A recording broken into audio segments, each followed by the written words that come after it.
बिस्मिल्लाहिर्रहमानिर्रहीम। The topic of today's discussion is point number 144। Cheilosis जो होती है ना विटामिन B2 या राइबोफ्लेविन की डेफिशिएंसी की वजह से होती है, और कॉर्निया की वेस्कुलराइजेशन भी विटामिन B2 या राइबोफ्लेविन की डेफिशिएंसी की वजह से होती है। मतलब कॉर्निया के अंदर ना ब्लड वेसल्स बनना स्टार्ट हो जाती हैं जब विटामिन B2 की डेफिशिएंसी होती है, और आपके माउथ के अराउंड जो है ना वो अल्सर्स बनना स्टार्ट हो जाते हैं जिसे हम एंगुलर चिलोसिस कहते हैं, वो भी विटामिन B2 की डेफिशिएंसी की वजह से होती है। और सीबोरिक डर्मेटाइटिस भी विटामिन B2 की डेफिशिएंसी की वजह से होता है, और मैग्नेटा टंग भी विटामिन B2 की डेफिशिएंसी की वजह से हो रही थी। अब एक मदर थी, वो फॉलिक एसिड ले रही थी। फॉलिक एसिड लेने के बावजूद अगर उसको न्यूरल ट्यूब डिफेक्ट्स हो रहे हैं तो इसका मतलब है कि उसमें विटामिन ए की टॉक्सिसिटी है। जो लोग फॉलिक एसिड के साथ विटामिन ए ले रहे होते हैं, ऐसी मदर जो विटामिन ए ले रही होती हैं फॉलिक एसिड के साथ, तो उनके अंदर न्यूरल ट्यूब डिफेक्ट्स होने के चांसेस होते हैं। इवन वो फॉलिक एसिड ले रही होंगी बट स्टिल विटामिन ए की टॉक्सिसिटी हो जाती है।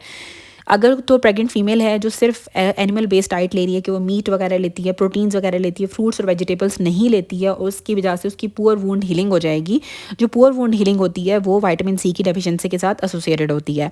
पेलेग्रा नियासिन की डेफिशिएंसी से होता है। नियासिन जो होता है ना वो हमारा विटामिन B3 होता है, और ये डायरिया, डर्मेटाइटिस, डिमेंशिया पेलेग्रा के अंदर आता है, और अल्टीमेटली पेशेंट की डेथ भी हो जाती है। और अगर विटामिन B3 की बहुत स्वेयर डेफिशिएंसी हो जाए ना तो आपको मैलिग्नेंट कार्सिनोइड सिंड्रोम भी डेवलप हो जाता है। और हाइपरलिपिडेमियाज या डिसलिपिडेमियाज को ट्रीट करने के लिए विटामिन B3 हम देते हैं। हार्टनप डिजीज़ भी विटामिन B3 की डेफिशिएंसी से होती है, और CNS के डिफेक्ट्स भी विटामिन B3 की डेफिशिएंसी से आते हैं। उसके बाद जो सल्फर कंटेनिंग अमाइनो एसिड्स होते हैं वो CMH होते हैं। TCMH से याद रख लेना है टॉरिन, C से आ जाएगा सिस्टीन, M से आ जाएगा मिथ्योनिन, और H से आता है होमोसिस्टीन। तो जो सल्फर कंटेनिंग अमाइनो एसिड्स होते हैं वो इसमें आता है सिस्टीन, मिथ्योनिन, होमोसिस्टीन और टॉरिन। और जो थ्रियोनिन होता है ना वो हमारा एसेंशियल अमाइनो एसिड था, और उसके अंदर कोई सल्फा ग्रुप नहीं होता है। और जो टायरोसिन था वो कैटेकोलामीन्स की सेंसिस कराता है, साथ थायराइड हार्मोन की भी सेंसिस कराता है, और नॉरएपिनेफ्रिन जो होती है वो टायरोसिन का ही डेरिवेटिव होती है। और जो ग्लूकोजेनिक अमाइनो एसिड होता है वो हिस्टोडीन होता है, और हिस्टोडीन के ऊपर पॉजिटिव चार्ज होता है। सेल इंजरी जो होती है ना वो ग्लाइसिन की डेफिशिएंसी की वजह से होती है, और जो कॉलिन अमाइनो एसिड की वजह से लीड्स टू सेल इंजरी। ठीक है, अगर तो ग्लाइसिन नहीं होगा तो सेल इंजरी होगी, और अगर कॉलिन प्रेजेंट होगा तो उसकी वजह से सेल इंजरी होती है। और जो नेगेटिव चार्ज होता है ना जिन अमाइनो एसिड्स पे, उसमें आपका एस्पार्टेट आता है और ग्लूटामेट आता है। और जो सल्फर कंटेनिंग अमाइनो एसिड्स होते हैं वो सिस्टीन होता है, मिथ्योनिन होता है, होमोसिस्टीन होता है, और टॉरिन होता है। मेलाटोनिन जो होती है ना ट्रिप्टोफैन से डिराइव्ड होती है। MT से याद रख लें कि मेलाटोनिन जो होती है ना वो ट्रिप्टोफैन से डिराइव्ड होती है। और जो लाइसिन होता है ना वो हमारा कीटोजेनिक अमाइनो एसिड होता है, और रीनल स्टोन्स के अंदर भी लाइसिन डिफेक्टिव होगा। ट्रिप्टोफैन का एबनॉर्मल मेटाबॉलिज्म हो जाता है जब ट्रिप्टोफैन की डेफिशिएंसी होगी। और उसके बाद नेक्स्ट दिया हुआ है कि 149 के अंदर कि एक पेशेंट था, उसको शॉर्टनेस ऑफ ब्रेथ हो रही है और उसका हार्ट एनलार्ज हुआ है, बेसल लंग आपको पल्मोनरी एडीमा भी मिल रहा है, और साथ किस विटामिन की डेफिशिएंसी होगी। हार्ट एनलार्ज हो जाना साथ आपको पल्मोनरी एडीमा मिलना है, इसका मतलब है कि उसको हार्ट फेलियर डेवलप हो रहा है। डायलेटेड कार्डियोमायोपैथी या फिर हाइपरट्रॉफिक ऑब्स्ट्रक्टिव कार्डियोमायोपैथी जो होती है वो विटामिन B1 की डेफिशिएंसी की वजह से होती है। इसको हम वेट बेरी भी कहते हैं। ठीक है, उसके बाद आती है हमारे पास कि लाइपोप्रोटीन जिसके अंदर फॉस्फोलिपिड सबसे ज़्यादा होते हैं। तो जो HDL होता है हाई डेंसिटी लाइपोप्रोटीन, उसके अंदर प्रोटीन कंटेंट भी सबसे ज़्यादा होता है, और फॉस्फोलिपिड्स के लेवल्स भी सबसे ज़्यादा होते हैं। डायरिया, डर्मेटाइटिस, नियासिन की विटामिन B3 की डेफिशिएंसी की वजह से होता है। नियासिन की वजह से आपको डायरिया, डर्मेटाइटिस या पेलेग्रा होता है। और साइटोस्केलेटन जो होता है ना रेड ब्लड सेल्स के अंदर, जो साइटोस्केलेटन है वो एसोसिएटेड होता है स्पेक्ट्रिन प्रोटीन के साथ। ठीक है, जो आपका साइटोस्केलेटन है ना वो एसोसिएटेड होता है स्पेक्ट्रिन प्रोटीन के साथ। डायरिया, डर्मेटाइटिस जो होता है वो विटामिन B3 की डेफिशिएंसी की वजह से होता है। अब मेल के अंदर जो फैट्स होते हैं ना वो 15% होते हैं, और फीमेल्स के अंदर फैट्स होते हैं वो 30% होते हैं। रिकेट्स होती है वो बच्चों के अंदर विटामिन D की डेफिशिएंसी की वजह से रिकेट्स होती है, और एडल्ट्स के अंदर ऑस्टियोमलेशिया होता है। मेलरी बॉडीज होती हैं वो इंटरमीडिएट फाइलेमेंट्स ही होते हैं। स्कर्वी विटामिन C की डेफिशिएंसी या एस्कॉर्बिक एसिड की डेफिशिएंसी की वजह से होती है। विटामिन E टोकोफिरोल का फंक्शन क्या होता है कि ये एंटीऑक्सीडेंट होता है। उसके बाद यूक्रोमेटिन्स क्या होते हैं। यूक्रोमेटिन्स जो होते हैं ना वो बेसोफिलिक डाई से स्टेन होते हैं। यूक्रोमेटिन्स के अंदर ना बेसिकली RNA होता है, अबंडेंट RNA होता है, और इसलिए ये बेसोफिलिक डाई होते हैं। ठीक है, और RNA के अंदर क्या होती है एक्टिव प्रोटीन सेंसिस होती है। यूक्रोमेटिन्स हमारी प्रोटीन सेंसिस के अंदर इन्वॉल्व होते हैं। यूक्रोमेटिन के अंदर जो है वो RNA होता है, और ये लाइट स्टेन होते हैं और बेसोफिलिक स्टेन होते हैं। तो यूक्रोमेटिन होगा वो बेसोफिलिक डाई से स्टेन होता है क्योंकि इसके अंदर RNA होता है, और RNA होता है और प्रोमिनेंट इसका, और न्यूक्लियोलस भी जो होता है ना वो भी प्रोमिनेंट होता है, लाइट स्टेन होता है, प्रोटीन सिंथेसिस कराता है। बेरी विटामिन B1 की डेफिशिएंसी की वजह से होती है। और क्वाशियोकोर और मेरिस्मस के अंदर जो डिफरेंशिएटिंग पॉइंट होता है वो पिटिंग एडीमा होता है। पिटिंग एडीमा से हम डिफरेंशिएट करते हैं कि क्वाशियोकोर है या मेरिस्मस है, क्योंकि एक के अंदर एडीमा होता है और एक के अंदर एडीमा नहीं होता है। क्वाशियोकोर के अंदर एडीमा होता है और मेरिस्मस के अंदर एडीमा नहीं होता है। अब जो क्वाशियोकोर होता है ना, इसमें प्रोटीन्स डेफिशिएंट होती हैं। प्रोटीन एनर्जी मैल न्यूट्रिशन की वजह से आपको क्वाशियोकोर होती है। प्रोटीन आप नहीं ले रहे होते हैं, बच्चा प्रोटीन नहीं ले रहा है, जिसकी वजह से उसको क्वाशियोकोर डेवलप होता है।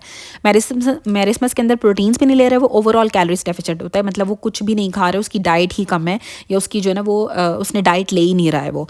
तो मेरिस्मस के अंदर कैलोरीज का भी डेफिसिट होता है और प्रोटीन का भी डेफिसिट होता है।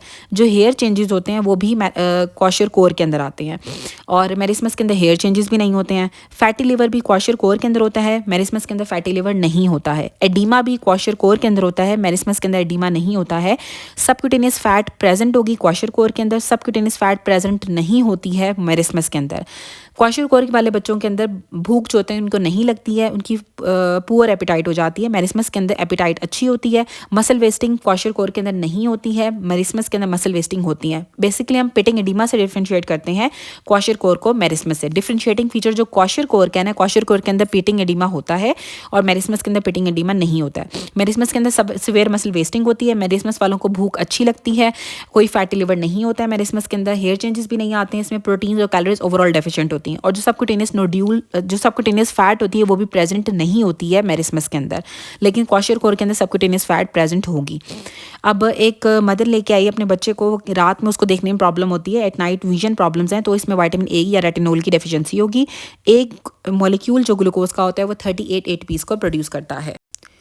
अब जो लाइपोप्रोटीन्स होती हैं ना, वो सेल्स के अंदर जाती हैं इन द फॉर्म ऑफ काइलोमाइक्रॉन्स। जो काइलोमाइक्रॉन्स थे ना, इसके बाद में ये बात याद रखनी है कि ये brush border the small intestine से रिलीज होता है, सिक्रीट होता है। स्मॉल इंटेस्टाइन के ही ब्रश बॉर्डर से सिक्रीट होता है, और काइलोमाइक्रॉन्स जो है वो फैट्स जो होते हैं वो लिम्फ के अंदर एंटर करते हैं इन द फॉर्म ऑफ काइलोमाइक्रॉन्स। मतलब फैट्स काइलोमाइक्रॉन्स की फॉर्म में चेंज होंगे और फिर काइलोमाइक्रॉन्स हमारी लिम्फ के अंदर, लिम्फेटिक्स के अंदर एंटर हो जाती है। इसी तरह से जो लाइपोप्रोटीन्स होती हैं ना, वो भी हमारे पास सेल्स के अंदर जाती हैं in the form of chylomicrons. Intermediate filament जो मसल्स के अंदर होते हैं उसे हम डेस्मिन कहते हैं। जो हमारे ट्यूमर के अंदर या फिर एपिथेलियम के अंदर होता है उसको हम साइटोकैरेटिन कहते हैं। कैरेटिन एपिथेलियम के अंदर होता है, तो इसलिए आपने साइटोकैरेटिन याद रख लेना है। मसल्स के अंदर जो होता है वो डेस्मिन होता है, एमडी से याद रख लो या डीएम से याद रख लो। और जो कनेक्टिव टिश्यू के अंदर या जो मीजनकाइम के अंदर होता है वो वाइमेंटिन होता है। तो मूवी से याद रख लो कि जो मीजनकाइम के अंदर या फिर जो कनेक्टिव टिश्यू के अंदर होगा वो वाइमेंटिन होगा। अब एक प्रेग्नेंट लेडी थी, उस थर्ड ट्राइमेस्टर के अंदर सिर्फ और सिर्फ वो आयरन की टैबलेट्स ले रही है, तो उसके अंदर वाइटामिन, उसके अंदर कैल्शियम की डेफिशिएंसी हो जाएगी। ठीक है, अगर सिर्फ और सिर्फ थर्ड ट्राइमेस्टर के अंदर वो सिर्फ आयरन लेती रहेगी तो उसके अंदर कैल्शियम की डेफिशिएंसी हो जाएगी। अब एक पेशेंट था जो कि वेजिटेबल्स खा रहा था और सिर्फ वेजिटेबल्स खा रहा है, मतलब वो मीट वगैरह नहीं ले रहा है, तो उसके अंदर विटामिन B12 की डेफिशिएंसी हो जाएगी। क्योंकि जो वेजिटेबल्स होते हैं ना, वो विटामिन B9 का, फॉलिक एसिड का सोर्स होते हैं, और जो विटामिन B12 होता है वो एनिमल्स प्रोडक्ट्स हमें मिलता है। मतलब कि जो अगर आप मीट वगैरह नहीं लोगे, एनिमल प्रोडक्ट्स नहीं लोगे, तो विटामिन B12 की डेफिशिएंसी हो जाएगी। ये जो लोग सिर्फ वेजिटेबल्स लेते हैं उनके अंदर विटामिन B12 की डेफिशिएंसी हो जाती है। हमारे पोस्ट एब्जॉर्प्टिव फेज़ के अंदर जब हम खाना खा लेते हैं तो जो पोस्ट एब्जॉर्प्टिव फेज़ होता है उसके अंदर जो ग्लूकोज होता है ना, वो मेटाबॉलिक फ्यूल के लिए होता है। पोस्ट एब्जॉर्प्टिव स्टेज के अंदर जो लिवर के लिए मेटाबॉलिक फ्यूल होता है वो ग्लूकोज होता है। और प्रोटीन कंटेंट सबसे ज़्यादा होता है HDL के अंदर, और फॉस्फोलिपिड्स भी हाईएस्ट होते हैं हाई डेंसिटी लाइपोप्रोटीन्स के अंदर। प्रोटीन कंटेंट भी ज़्यादा होता है और फॉस्फोलिपिड्स भी ज़्यादा होते हैं। क्वाशियोकोर के अंदर एल्बुमिन डेफिशिएंट होती है। मुझे क्वाशियोकोर है ना, इसमें प्रोटीन्स की डेफिशिएंसी हो जाती है, प्रोटीन्स डेफिशिएंट होती हैं तो एल्बुमिन की डेफिशिएंसी होगी, और इसमें पिटिंग एडीमा होता है, हेयर चेंजेस आते हैं, और जो पेशेंट होगा ना उसका फैटी लिवर हो जाता है, और सबक्यूटेनियस फैट प्रेजेंट होती है। साथ इसमें कोई मसल वेस्टिंग नहीं होती है, और बच्चे की एपेटाइट भी पुअर हो जाती है। अब जो नॉन एसेंशियल अमाइनो एसिड्स होते हैं, इसमें जो ये अल्फा ग्रुप लेते हैं ग्लूटामेट से। ग्लूटामेट हमारे हमने पढ़ा था कि नेगेटिवली चार्ज अमाइनो एसिड होता है, और जो नॉन एसेंशियल अमाइनो एसिड्स होते हैं वो अल्फा ग्रुप लेते हैं ग्लूटामेट से। थायरोक्सिन या जो आपके जो थायराइड हार्मोन्स होते हैं वो टायरोसिन से डेरिवेटिव होते हैं, और इस तरह से जो एपिनेफ्रीन होता है और जो नॉर एपिनेफ्रीन होते हैं, कैटेकोलामीन्स भी टायरोसिन से डेरिवेटिव्स होते हैं। डोपामीन भी, डोपा, ठीक है, ये epinephrine, nor epinephrine, T3 T4 ये सारे टायरोसिन से डेरिवेटिव होते हैं। विटामिन ए का जो रिच सोर्स होता है वो कैरेट्स होता है। कैरेट्स के अंदर विटामिन मैक्सिममली हमें विटामिन ए मिलता है। और जो मेलाटोनिन होता है ना, वो डेरिवेटिव होता है ट्रिप्टोफैन का, मेलाटोनिन भी और सेरोटोनिन भी। ठीक है, सेरोटोनिन, मेलाटोनिन और नियासिन, ये तीनों ट्रिप्टोफैन अमाइनो एसिड से आते हैं। और जो ग्लूटामिक एसिड था वो गाबा और ग्लूटाथायोन देता है। फिलाइन, एलानिन या फिर टायरोसिन से हमारे पास एक तो थायराइड हार्मोन्स आते हैं, और साथ हमारे कैटेकोलामीन्स आते हैं, जिसमें डोपामीन आता है, एपिनेफ्रीन आता है, नॉरएपिनेफ्रीन आता है, डोपा आता है, मेलानिन आता है, टायरामीन आता है। आर्जिनिन, यूरिया और क्रेटिनिन देते हैं। मिथ्योनिन और सिस्टीन हमारे पायरुवेट की फॉर्मेशन कराते हैं, और जो ग्लाइसिन होता है वो सीरीन, सिस्टीन, कॉलिन, ग्लूटाथायोन की फॉर्मेशन और बाइल साल्ट्स की फॉर्मेशन करता है। होता है। अब एक बच्चा था, उसको मल्टीपल फ्रैक्चर्स थे, ब्लू स्क्लेरा है, डिफेक्ट होगा कॉलेजन के अंदर। अब ऑस्टियोजेनेसिस इम्परफेक्टा के अंदर आपका ब्लू स्क्लेरा हो जाता है और कॉलेजन का डिफेक्टिव होता है ऑस्टियोजेनेसिस इम्परफेक्टा के अंदर। बेनेडिक्ट टेस्ट हम रिड्यूसिंग शुगर्स के लिए करते हैं, तो यूरिन के अंदर जो सब्सटेंस होगा उसको रिड्यूस करने के लिए हम बेनेडिक्ट टेस्ट करते हैं। अब आगे सिनेरियो दिया हुआ है कि जो वॉन जर्की डिजीज़ है, वॉन जर्की डिजीज़ है, पेशेंट को हाइपोग्लाइसीमिया भी है, उसको ग्लूकोज का लेवल कम है और उसका लिवर जो है एनलार्ज हुआ है। तो वॉन जर्की डिजीज़ के अंदर G6P की डेफिशिएंसी होती है, ग्लूकोज 6 फॉस्फेटेज की डेफिशिएंसी होती है वॉन जर्की डिजीज़ में। ग्लूकोज का मॉलिक्यूल जो होता है वो ग्लूकोज ग्लाइकोजन साइड चेन के अंदर जो ग्लूकोज का मॉलिक्यूल होता है वो मेटाबोलाइज होता है ग्लूकोज 1 फॉस्फोराइलेज से, G1P से मेटाबोलाइज होता है ग्लूकोज का मॉलिक्यूल ग्लाइकोजन साइड चेन में। अब एक गर्ल थी, उसको परसिस्टेंट कफ है, उसका थिक म्यूकस है, वीजिंग है और बार बार उसको लंग की इन्फेक्शन हो रही है। ठीक है, तो ये सिस्टिक फाइब्रोसिस उसको डायग्नोज हुआ, लेकिन अब उसकी पूरी बॉडी के ऊपर जो पटीकी बनना स्टार्ट हो गया, उसके अंदर ब्लीडिंग टेंडेंसी है। तो विटामिन के की डेफिशिएंसी की वजह से ब्लीडिंग टेंडेंसी होती है और पटीकी बन जाते हैं पूरी बॉडी के ऊपर। हेल्दी स्किन के अंदर जो कॉलेजन होता है वो कॉलेजन टाइप 1 और टाइप 3 होता है। स्कर्वी जो होती है ना, इसके अंदर हीमोपेरिकार्डियम भी डेवलप हो सकता है। आपकी पेरिकार्डियम के अंदर ब्लड आ सकता है स्कर्वी के अंदर, क्योंकि आपकी पुअर वुंड हीलिंग होती है तो आपकी ब्लड वेसल्स भी कॉम्प्रोमाइज़ हो जाती हैं, आपको ब्लीडिंग होना, गम्स वगैरह ब्लीडिंग होती है तो आपके चेस्ट में ब्लीडिंग हो सकती है। तो हीमोपेरिकार्डियम डेवलप हो सकता है स्कर्वी की वजह से। क्रोमोसोम्स अगर इक्वेटोरियल प्लेट पे होंगे तो मेटाफेज के अंदर, मेटाफेज के अंदर जो क्रोमोसोम्स होते हैं वो इक्वेटोरियल प्लेट के ऊपर होते हैं। ग्रीन वेजिटेबल्स खाने से हमारे विटामिन्स जो होते हैं वो डाइट के अंदर इंक्रीज हो जाते हैं। ठीक है, अगर आपको कोई ये सजेस्ट करे कि आपने विटामिन ज़्यादा लेने हैं तो आपने ग्रीन वेजिटेबल्स खाने हैं। कार्बोहाइड्रेट मेटाबॉलिज्म का जो एंड प्रोडक्ट होता है वो पायरोवेट होता है। अब एक पेशेंट है, उसका ब्लीडिंग टाइम ज़्यादा हुआ है तो उसके अंदर विटामिन के की डेफिशिएंसी होगी। विटामिन के की डेफिशिएंसी हो जाती है जब ब्लीडिंग टाइम ज़्यादा होता है। कंप्लीट गैस्ट्रिक रिसेक्शन के अंदर विटामिन B12 की डेफिशिएंसी हो जाती है, क्योंकि जो इंट्रिंसिक फैक्टर होता है वो हमारे स्टमक से प्रोड्यूस होता है। तो जिनका स्टमक रिमूव हो जाएगा तो उनके अंदर विटामिन B12 की डेफिशिएंसी हो जाती है, विटामिन B12 एब्जॉर्ब नहीं होता है। इमीडिएट प्रिकर्सर एपिनेफ्रीन का नॉरएपिनेफ्रीन होता है। वैसे जो एपिनेफ्रीन नॉरएपिनेफ्रीन है दोनों टायरोसिन से और फेनाइल एलानिन से डेरिवेटिव होते हैं, लेकिन एपिनेफ्रीन का जो इमीडिएट प्रिकर्सर है दैट इज़ नॉरएपिनेफ्रीन। मिनरल्स के अंदर जो है ना, ट्यूबर्स के अंदर मिनरल्स सबसे कम अमाउंट के अंदर होते हैं। ठीक है, ट्यूबर्स के अंदर या जो हमारे जो पोटैटोज़ वगैरह होते हैं उनके अंदर मिनरल सबसे कम होते हैं। जो ग्लाइकोकैलिक्स होगा इसकी कार्बोहाइड्रेट मोटालिटी मोइटी होती है। बेसिकली जो ग्लाइकोकैलिक्स होता है इसके अंदर कार्बोहाइड्रेट्स होते हैं, कार्बोहाइड्रेट मोइटी होती है ग्लाइकोकैलिक्स के अंदर। प्रोटीन्स प्योरीन्स का जो एंड मेटाबॉलिज्म होता है ना दैट इज़ यूरिक एसिड। जो हम बेसिकली प्रोटीन्स वगैरह ले रहे होते हैं उससे प्योरीन्स बनती हैं और प्योरीन्स का जो एंड प्रोडक्ट होता है वो यूरिक एसिड होता है। मेलाटोनिन जो होता है ना, ये गोनाडोट्रोपिन्स को इनहिबिट करता है। मेलाटोनिन हमारे पिट्यूटरी गोनाडोट्रोपिन्स को इनहिबिट करता है। अब एक बच्चा था, उसकी स्किन लूज है, इजीली ब्रूज हो जाते, उसकी स्किन पे बन जाते हैं।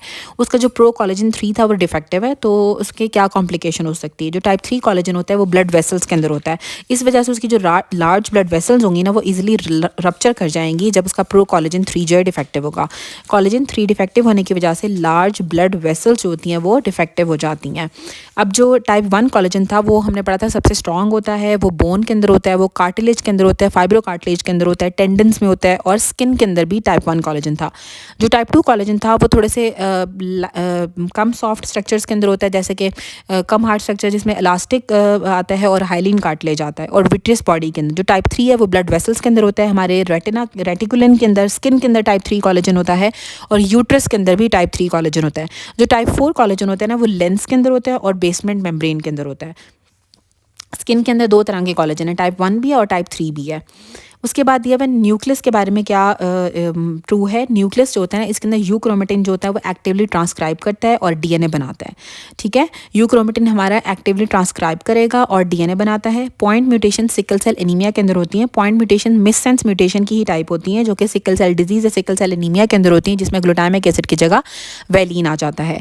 और बाकी 3 टाइप्स की और भी म्यूटेशन बताई हुई, एक नॉनसेंस म्यूटेशन होती है, एक फ्रेम शिफ्ट म्यूटेशन होती है, एक स्प्लाइस साइट म्यूटेशन होती है।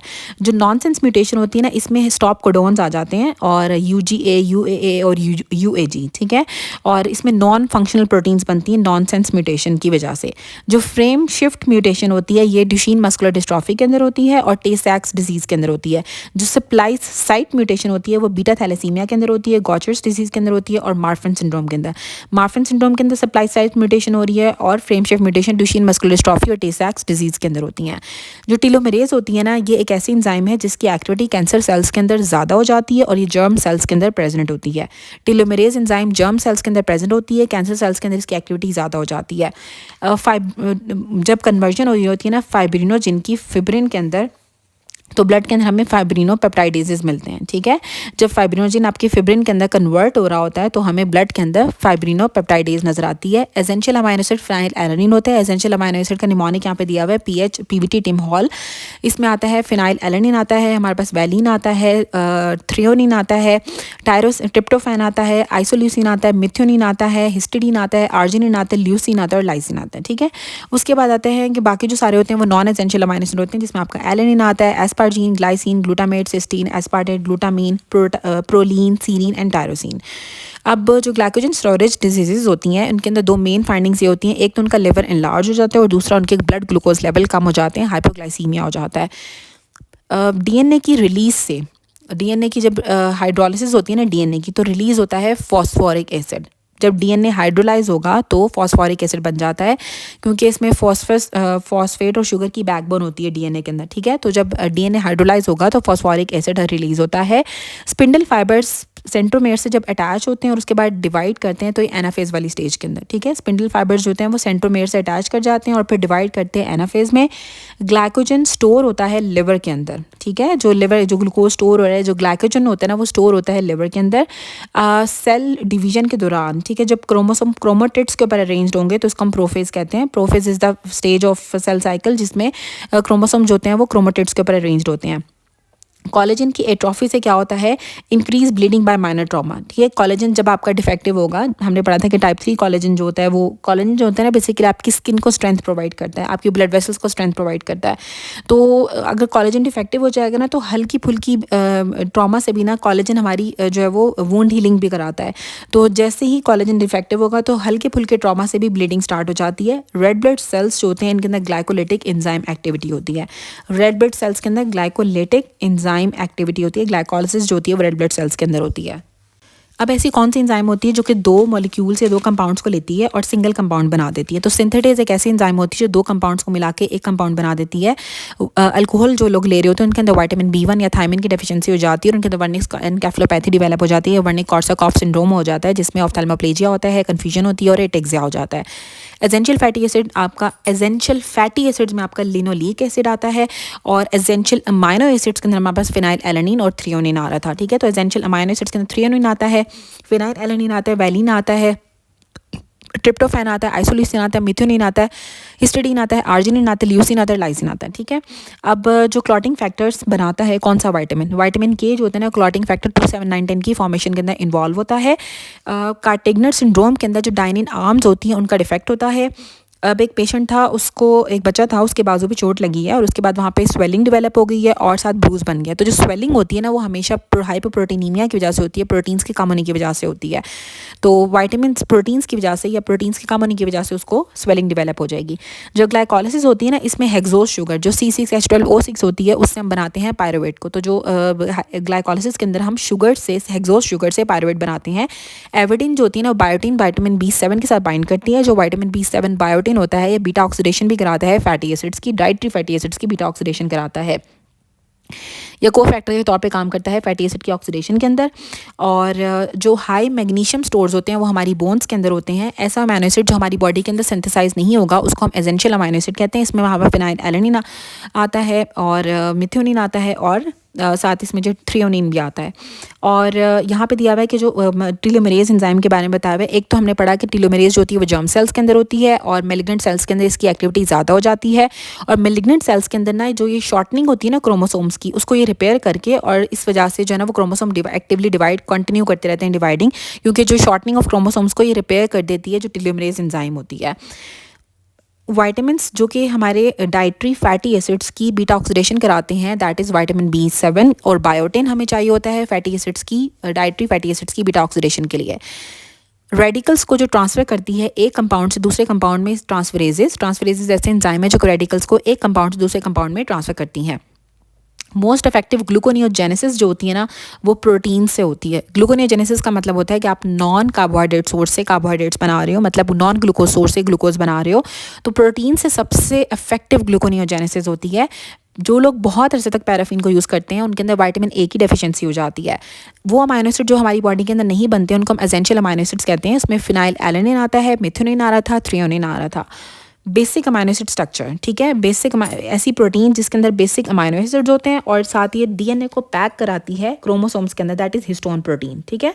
हिस्टोन एक ऐसी प्रोटीन होती है जो कि डीएनए को क्रोमोसोम के अंदर पैक कराती है और इसके अंदर बेसिक अमाइनो एसिड्स होते हैं। कार्बोहाइड्रेट सोर्स का डायबिटीज़ वाले पेशेंट के अंदर जो रिच सोर्स होता है वो वीट या चपाती होती है, क्योंकि वैसे तो वो चीज़ें नहीं खा रहे होते हैं मीठी चीज़ें, लेकिन वीट या चपाती से कार्बोहाइड्रेट सोर्स उनको मिलता है। विटामिन डी का जो रिचेस्ट सोर्स है that is cod liver oil. और जो मोस्ट कॉमन हाइपरलिपिडीमिया होता है वो टाइप 4 हाइपरलिपिडीमिया होता है, क्योंकि जो टाइप 4 हाइपरलिपिडीमिया होता है वो एडल्ट्स के अंदर होता है और वो सेकेंडरी डिजीज़ के साथ एसोसिएटेड होता है, जैसे कि डायबिटीज़ मेलाइटस, और इसमें आ जाता है इस्कीमिक हार्ट डिजीज़, ओबेसिटीज़। और जो टाइप 1 था उसमें प्रोराइटिक ज़ेंथोमास होते हैं। जो टाइप 2 होता है उसके अंदर एक्लीश टेंडन के ज़ेंथोमास बन जाते हैं और टाइप 2 जो है बच्चों के अंदर कॉमन होता है। जो टाइप 3 होता है उसके अंदर पामर ज़ेंथोमास बन जाते हैं। कोलेजन रेटिकुलर लेयर के अंदर प्रेजेंट होता है। न्यूट्रिशनल असेसमेंट के लिए हम सीरम एल्बुमिन कराते हैं और साथ टोटल आयरन बाइंडिंग कैपेसिटी कराते हैं। अब एक पेशेंट था, वो स्टीरॉइड्स ले रहा था, ठीक है, और उसको एब्सेस बन गई उसके अपर आर्म के ऊपर और उसका हीलिंग प्रोसेस बहुत ज़्यादा स्लो हो गया है, क्योंकि उसके जो कोलेजन की फॉर्मेशन थी वो डिक्रीज़ हो गई। स्टीरॉइड्स होते हैं ना, वो वुंड हीलिंग को डिलेट करते हैं। स्टीरॉइड्स हमारे हीलिंग प्रोसेस को भी डिले करते हैं और कोलेजन की को डिस्टर्ब करेंगे, जिसकी वजह से जो है वो कोलेजन की फॉर्मेशन नहीं हो रही है, जिसकी वजह से उसकी हीलिंग जो है वो स्लो हो गई है। जो अनवांटेड इफेक्ट्स होते हैं हाइपरबैरिक ऑक्सीजन के, उसको हम अवॉइड कर सकते हैं विटामिन ई देके, क्योंकि विटामिन ई जो होता है वो एंटीऑक्सीडेंट होता है और जो हाइपरबैरिक ऑक्सीजन होती है ना वो रिएक्टिव ऑक्सीजन स्पीशीज की फॉर्मेशन कराती है। तो हम क्या करेंगे, उसको विटामिन ई दे देंगे एंटीऑक्सीडेंट के तौर पे और हाइपरबैरिक ऑक्सीजन के अनवांटेड इफेक्ट्स को प्रिवेंट कर सकते हैं। सिकल सेल डिजीज़ के अंदर मिससेंस म्यूटेशन या फिर पॉइंट म्यूटेशन होती हैं, जिसमें ग्लूटामिक एसिड की जगह वैलिन आ जाता है और जो वेट गेन होता है इसको हम रेगुलेट करते हैं वर्क आउटपुट से। In the presence of oxygen जो ग्लाइकोलिसिस का एंड प्रोडक्ट होगा ना वो पायरुविक एसिड होगा। 2 मॉलिक्यूल्स पायरुविक एसिड के बनते हैं एरोबिक ग्लाइकोलिसिस के अंदर, या फिर अगर ऑक्सीजन की प्रेजेंस में अगर ग्लाइकोलिसिस हो रही है तो भी 2 मॉलिक्यूल्स बनेंगे पायरुविक एसिड के एक ग्लाइकोलिसिस के अंदर। मेल न्यूट्रिशन का साइन नहीं है ल्यूकोपीनिया, अगर आपके ल्यूकोसाइड्स कम हो रहे हैं तो ये मेल न्यूट्रिशन का साइन नहीं होता है। मेल न्यूट्रिशन के अंदर आपकी ड्राई पिगमेंटेड स्किन भी हो जाती है, पिटिंग एडिमा भी होता है, चिलोसिस भी होती है, स्टोमाटाइटिस भी हो सकता है। अब एक पर्सन था, वो फैक्ट्री में काम करता है और उसकी सेंसेशन जो है लेग्स के अंदर लॉस हो गई है, तो उसका एक्सपोजर होगा लेड से। लेड से जिनका एक्सपोजर होता है, लेड की वजह से भी आपको न्यूरोपैथी डेवलप हो जाती है, उसकी लेग्स के अंदर सेंसेशन लॉस हो जाएगी और फैक्ट्री वर्कर होगा। नाइट्रोजन का सोर्स जो होता है यूरिया साइकिल के अंदर वो अमोनियम और एस्पार्टेट होता है। अमोनिया से और एस्पार्टेट से नाइट्रोजन आता है यूरिया साइकिल के अंदर। क्रोमोसोम की रेप्लिकेशन इंटरफेस के अंदर होती है। क्रोमोसोम्स पैरेलल होते हैं प्रोफेस के अंदर। क्रोमोसोम इक्वेटोरियल प्लेट के ऊपर होते हैं मेटाफेस के अंदर। क्रोमोसोम्स की डबलिंग होती है टीलोफेस के अंदर और क्रोमोसोम्स में जो वो स्पिंडल फाइबर अटैच होते हैं सेंट्रोमेयर के साथ और डिवाइड करते हैं एनाफेस के अंदर। सेल इंजरी के अंदर डेफिशिएंसी होती है ग्लाइसिन की। ग्लाइसिन की डेफिशिएंसी की वजह से सेल इंजरी डेवलप हो जाती है। यूरिया साइकिल के अंदर जो एक अमाइनो ग्रुप आता है वो ग्लूटामेट से आता है और जो अदर अमाइनो ग्रुप आता है वो एस्पार्टेट से आता है। ड्राई हीट किल करती है बैक्टीरिया को ऑक्सीडेशन से, और जो मॉइस्ट हीट होती है वो बीटा कोगुलेशन कराती है प्रोटीन्स की या डिनेचरेशन कराती है प्रोटीन्स की और बैक्टीरिया को किल करती है। फिनाइल कीटोन यूरिया के अंदर क्या होता है कि जो फिनाइल एलानिन होता है वो टायरोसिन के अंदर चेंज नहीं होता है, और फिनाइल एलानिन और टायरोसिन दोनों ही आगे हमें बनाते हैं, डोपामीन बनाते हैं और एपिनेफ्रिन और T3 T4 बनाते हैं। कौन सी प्रोटीन होती है जो कि ओबेसिटी के साथ एसोसिएटेड होती है, तो जो लैप्टिन प्रोटीन होती है, लैप्टिन एक ऐसा हार्मोन है जो कि हमारे हाइपोथैलेमस से रिलीज होता है। फीडिंग सेंटर जो होता है हमारे हाइपोथैलेमस के ऊपर उसमें काम करता है और लैप्टिन ज़्यादा होने की वजह से आपको ओबेसिटी डेवलप हो जाती है। कार्बोहाइड्रेट्स के स्ट्रक्चर के अंदर ये होता है कि जो कार्बोहाइड्रेट्स का जो चेन फॉर्म होगी ना उसके अंदर 1,4 लिंकेज होता है और जो ब्रांच फॉर्म होती है उसके अंदर 1,6 लिंकेज होता है। टायरोसिन का डेरिवेटिव नॉरएपिनेफ्रिन होता है और नॉरएपिनेफ्रिन इमीडिएट प्रिकर्सर होता है एपिनेफ्रिन का। लॉन्गिट्यूडनल स्टायरेशंस अगर आपको लाइट माइक्रोस्कोपी के ऊपर नजर आ रही हैं तो इसका मतलब है कि वो रेटिकुलर फाइबर होगा, ठीक है। रेटिकुलर फाइबर के अंदर हमें लॉन्गिट्यूडनल स्टायरेशंस नजर आती हैं।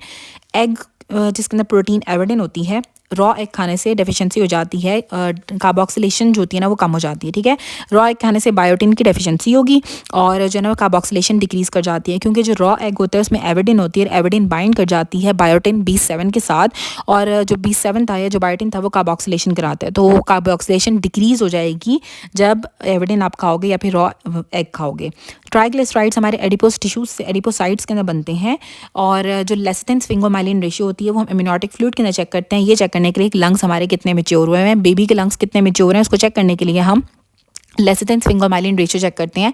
एविडेन रॉ एग के अंदर प्रेजेंट होती है और ह्यूमन ईजिली टॉलरेट कर लेते हैं किस न्यूट्रेंट को, ठीक है, lack of which nutrients. Carbohydrates अगर आप डाइट में नहीं भी लोगे ना तो ह्यूमन इजीली उसको टॉलरेट कर सकता है, ठीक है।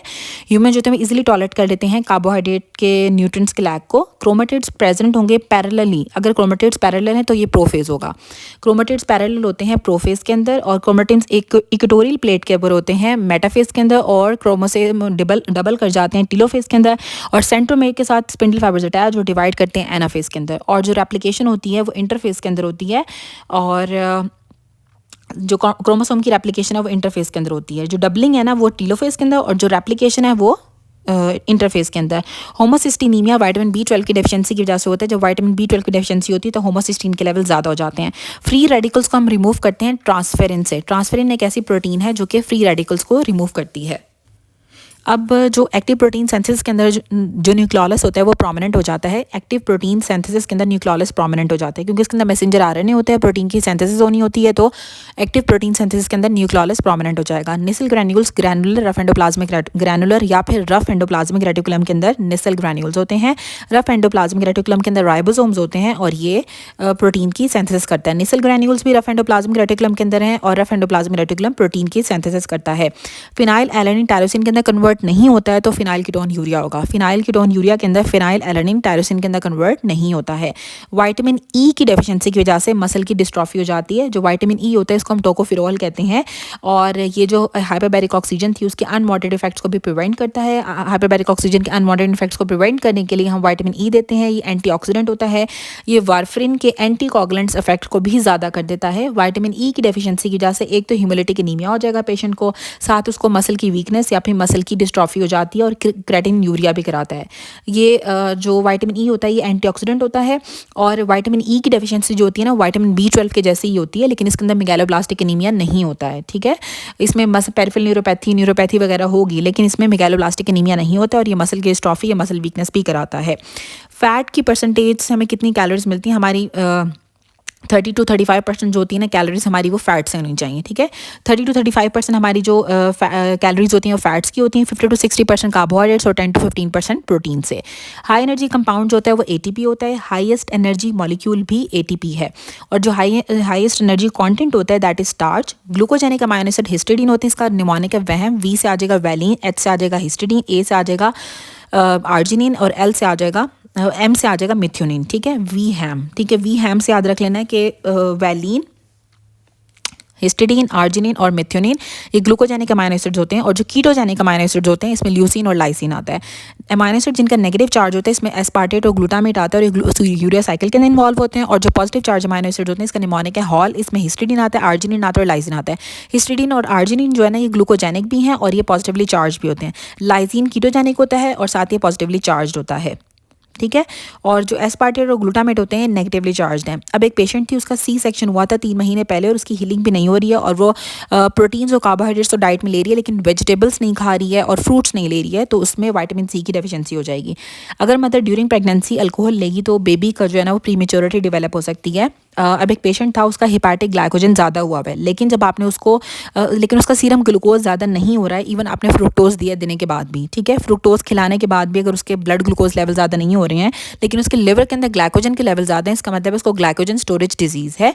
और ग्लाइकोजन स्टोरेज डिजीज़ जो होगी इस तरह के केस के अंदर वॉन जग की डिजीज़ होती है, जिसमें ग्लूकोज 6 फॉस्फेटेज की डेफिशिएंसी हो जाती है।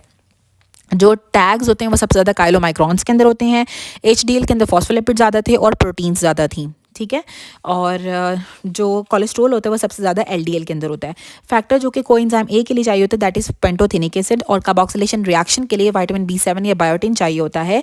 अब एक यंग पेशेंट था, थीन लीन पेशेंट है, उसको टेटनी डेवलप हो गई, उसके ब्लड कैल्शियम लेवल्स कम है, लेकिन यूरिक के अंदर कैल्शियम की एक्सक्रीशन नॉर्मल हो रही है। तो ब्लड के अंदर जो कैल्शियम के सीरम कैल्शियम लेवल कम हो जाता है जब विटामिन D की डेफिशिएंसी होती है। हाई आउटपुट कार्डिक फेलियर या डायलेटेड कार्डियोमायोपैथी विटामिन B1 की डेफिशिएंसी की वजह से होती है, इसको हम बेड बेरी भी कहते हैं। नॉर्मल हेल्दी इंडिविजुअल की डेफिनेशन ये है कि जो रेगुलरली सोता है और एक्सरसाइज करता है और डिसिप्लिन लाइफ होती है जिसकी। फिनाइल एलानिन अगर यूरिन के अंदर आ रहा है, जिसमें फिनाइल कीटोन यूरिया के अंदर फिनाइल एलानिन यूरिन के अंदर आता है। मोस्ट इंपॉर्टेंट एंटीऑक्सीडेंट ग्लूटाथायोन होता है, फिर ट्रांसफेरिन, फिर विटामिन E, विटामिन C और फिर विटामिन A।